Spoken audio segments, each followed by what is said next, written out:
we're heading down to Las Vegas Convention Center to Pizza Expo, and we're going to check in on a seminar with Peter Reinhart and Brian Spangler as Brian explains the history of the Apizza Scholls. We're surrounded by farmers, and there's this kid who moves up from California into this Oregon farm country where generations of farmers have been their entire life, and they started complaining to the county that I was creating traffic problems and people were parking up and down the highway, and after a few months what a troublemaker you were. Yeah. After a few months of trying to find a solution with the county, there was no solution.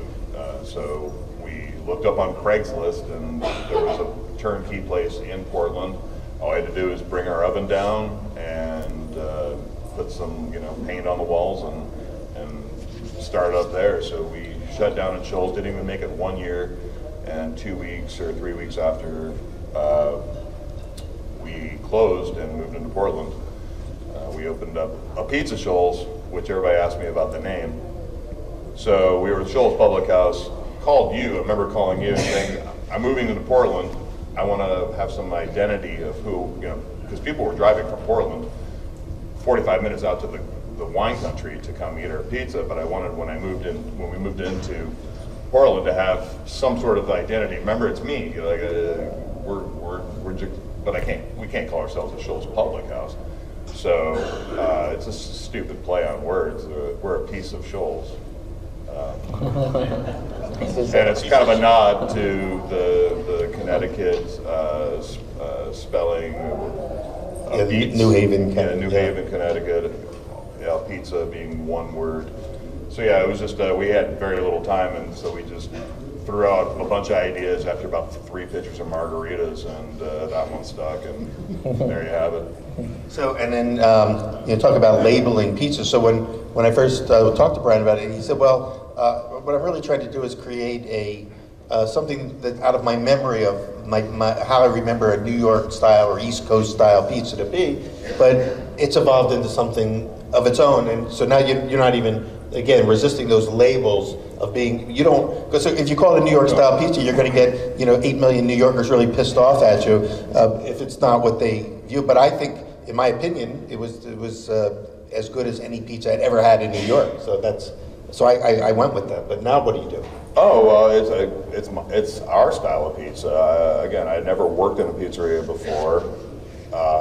Had memories of pizzas that were memorable, as you would point it, and that became kind of our goal, was to drive in that direction. But as you're experimenting with, going back to, we tried sauce on the dough with cheese, grated cheese on top, or what we settled on was sliced cheese with sauce on top of that.